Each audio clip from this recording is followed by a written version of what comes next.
Good morning.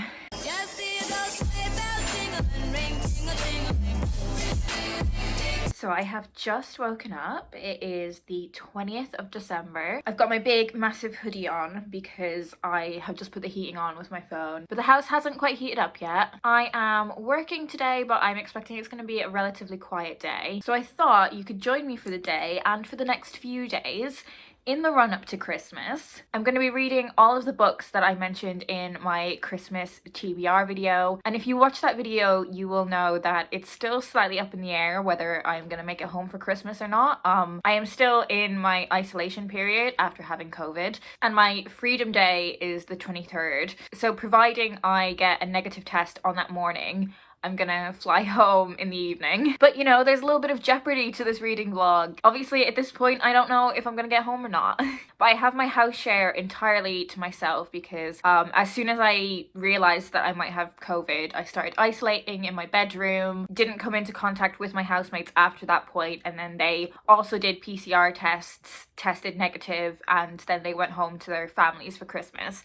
So I now have the run of the house basically, which is really weird. Like, it's very odd being here just me, but in like a lot of ways it was a relief when they went home. Obviously, one, because they weren't ill, but they also, you know, got to see their families at Christmas. But it also meant that I didn't need to be cooped up in my room anymore. So I am gonna do some work downstairs. I'm gonna sit on the sofa, get some work done, and then get some reading done on my lunch break as well. Winter's here, the snow is falling on our car as we drive for miles to that little town called home. Tinsel hangs from every corner of the house, and Christmas lights shine bright through the cold evening fog. And I hear sleigh bells bouncing off the houses, the church choir sings along. Feel my heart melt when you walk through those doors for Christmas. You're all I want. All I wanted was you.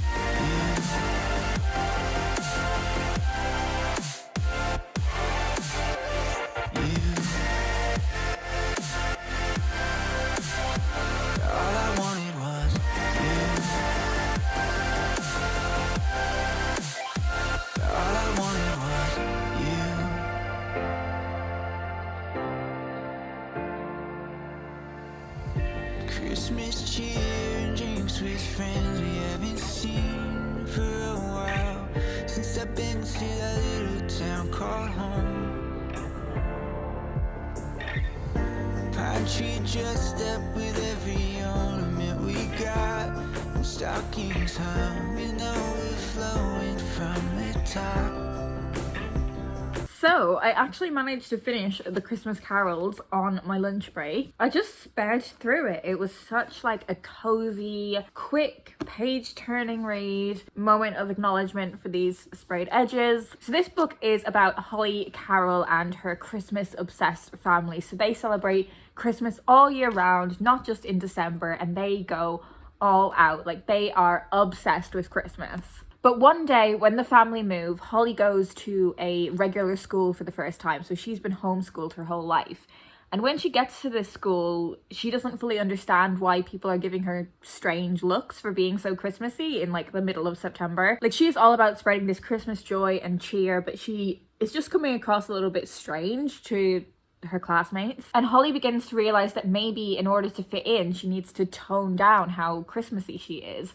And she realizes that not everyone's family is like her family. Not everyone is obsessed with Christmas. And suddenly she develops this reluctance to go along with all of her family's norms and traditions, until her Christmas spirit might be the very thing that saves the day, particularly for her new friend Archer. This is just packed with so much Christmas fun. Like, it was the perfect thing to get me into a more Christmassy spirit when, you know, I'm struggling at the minute for obvious reasons. The illustrations in this were also like really fantastic, and they were done by Salam Sanu. It's just absolutely delightful. It's loads of festive fun. I'm so pleased I got around to reading this one. There is more work to be cracking on with though, so I'm gonna get back to it.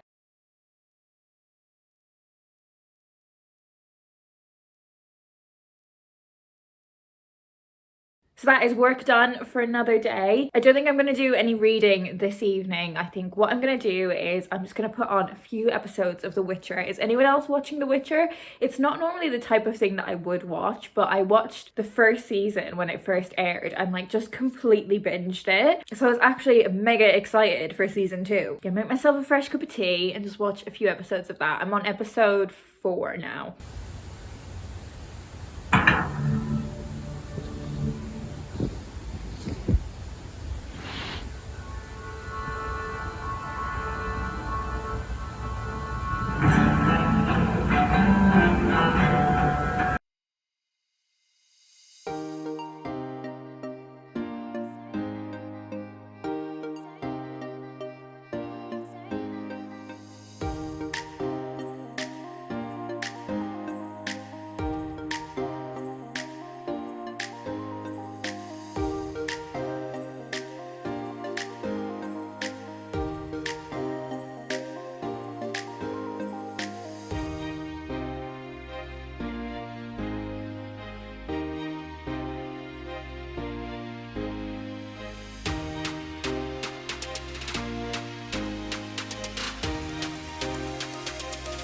So I have been doing a bit of reading in bed before I start work. I've got through quite a lot of The Christmas Horse and The Winter Witch.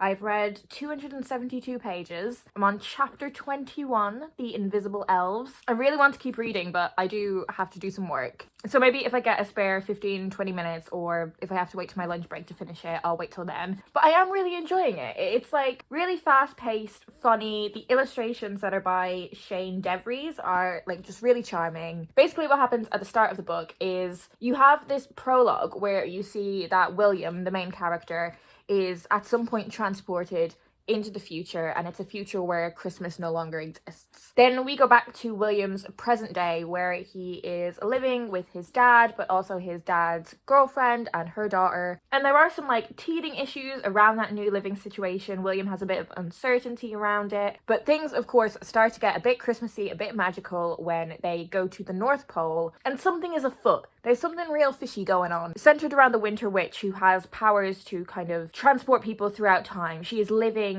every moment of history all at once, and she has that kind of control over time and can bring things forward and backwards in time, transport people forwards and backwards in time. So that is what has happened to William in the prologue of the book. So I'm very excited to see how everything wraps up. I don't want to spoil anything about where the plot goes, because I think it's just fun to experience it without really knowing it. But what I will say is the Christmasaurus feels really irrelevant to everything.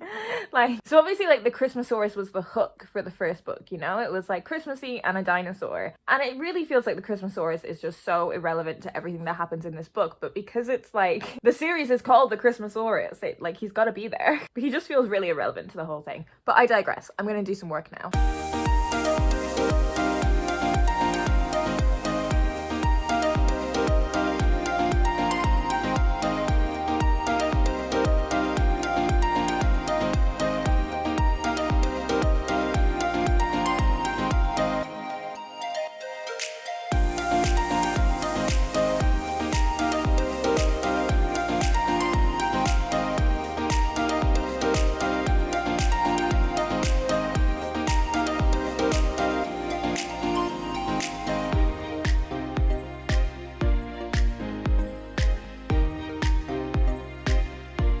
The book. I don't really have any thoughts beyond what I said earlier. There is like a twist about who the Winter Witch is, and I didn't see the twist coming in the first of the Christmasaurus books, and I didn't see it coming in the second of the Christmasaurus books.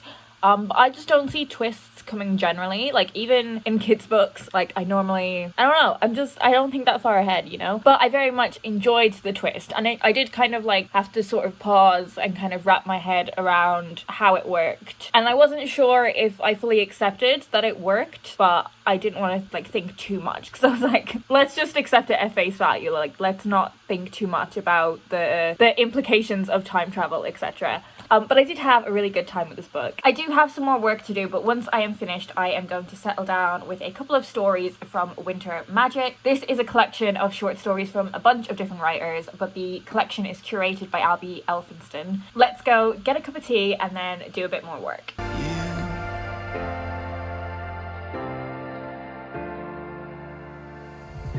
Christmas cheer and drinks with friends we haven't seen for a while. Since I've been to that little town called home. Pine tree dressed up with every ornament we got, and stockings hung and overflowing from the top. And I hear sleigh bells bouncing off the halls as the church choir sings along. Feel my heart melt when you walk through those doors. For Christmas, you're all I want. All I wanted was you. All I wanted was you. All I wanted was you. All I wanted was you. And I hear sleigh bells. All I wanted was you. Feel my heart melt. All I wanted was you.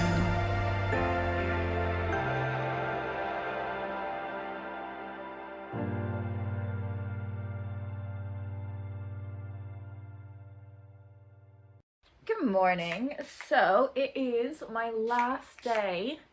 I don't know if any of that actually went on my head. It is my last day working before my Christmas break.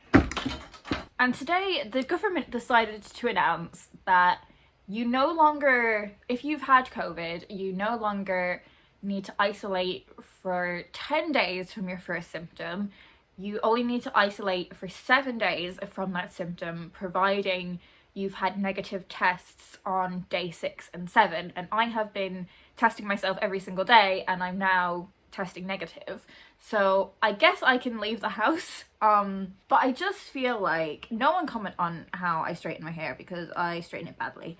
I just feel like I just want to stick to the 10 days because I feel like it's somewhat of an arbitrary rule change, and I think just for my own peace of mind I'm gonna stick to the 10 days. The reason I'm doing my hair is because I'm gonna do some filming on my lunch break.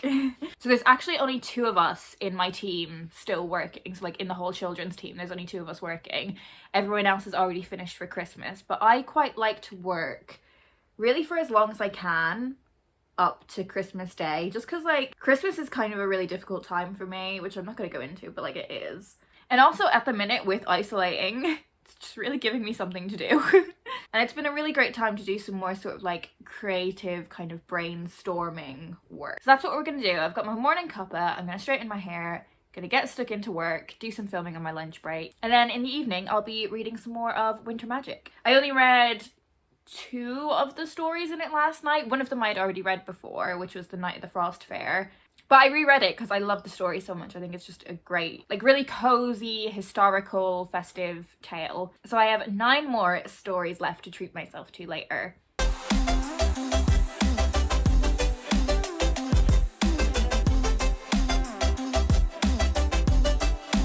Dancing on the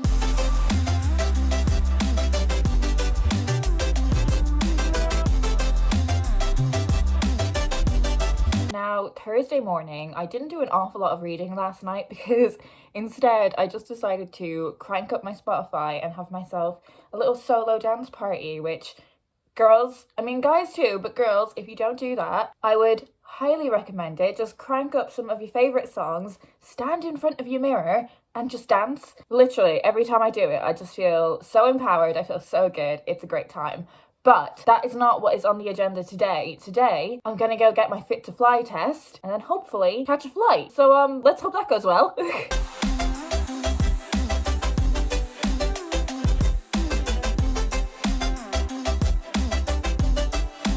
dancing on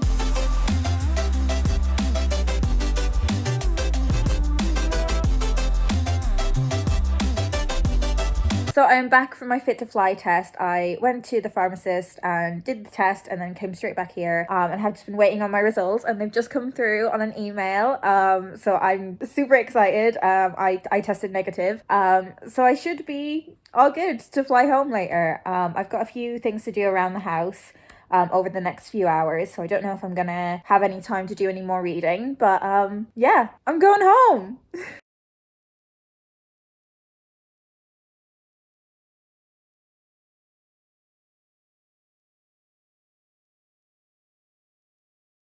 Morning. So I did make it home in the end. I cannot emphasize enough how touch and go it was at the end. I had some problems at the airport basically with how recently I had recovered from COVID, and they almost didn't let me on the plane, and there were tears shed, but eventually eventually they did let me on the plane. And I think this morning I've just been hit by how stressful the past like 10 days have been. Like physically, emotionally, mentally, I just feel drained, and I feel like now that I'm finally home, it's like hit me how drained I am. So I'm really looking forward to having this week to just try and relax. I did manage to read 150 pages of The Winter of Second Chances. This was like the perfect thing for me to be reading on that flight when I had just been extremely emotional and just needed to kind of calm down a bit. So we're following our main character, Annie, who seems to have like this really successful life. She owns a restaurant alongside her husband. She has 2 grown-up sons. But we find out that her husband, Max, is basically a serial cheater. And she's just been kind of putting up with this for years. Like, everyone knows that he cheats on her. And as the reader, we enter Annie's life when Max is just gone too far. I mean, the first time he cheated on her was too far, but this indiscretion was the final straw for Annie, and she decides to remove herself from her everyday regular life. And she spots an advert from this older woman who owns a beach house on the Kent coast, and she's basically going to be going away for the winter months, and she needs someone to come take care of this beach house. So Annie decides to take the position and removes herself from her normal life as this kind of escape. And so far we're just following her kind of finding her feet in this new situation, meeting the local people, and it's just super cozy. As I said, it was exactly what I needed to kind of take my mind off all of the stress, and I'm going to be reading this for the rest of the day. It is Christmas Eve now, and I have like quite a lot of it left, and I do want to get to reading The Night I Met Father Christmas as well. But you know, it is going to be a fairly chilled Christmas Eve. We don't have any big plans or anything. It's just going to be pure relaxing. So I will keep you in the loop with what I've been reading, and probably with what I've been snacking on, because there are a lot of snacks in the house.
So lots of things have happened in the day. Well, like not loads of things, but just like we've just been chilling, we've just been vibing, we've just been snacking. And I didn't film an awful lot of it because, well, I never claimed to be a good vlogger. Like, if that's why you're here, you're in the wrong place. I also put my hair in a ponytail. That's exciting. And I finished reading The Night I Met Father Christmas by Ben Miller. This was delightful. This was just cozy, festive Christmas loveliness. It's about a little boy named Jackson who meets Father Christmas, and Father Christmas isn't exactly who he thought he would be. And Father Christmas ends up telling Jackson the story of how he came to be Father Christmas, because he wasn't always Father Christmas. It's the origin story of Santa. There's lots of great humor in there. It feels like it has the feeling of a traditional classical fairy tale, but for modern and contemporary children. So yes, I had an absolutely lovely time reading this. And it's now time to delve more into the Winter of Second Chances. I'm really enjoying this one thus far, so I'm really intrigued to see how the story moves on.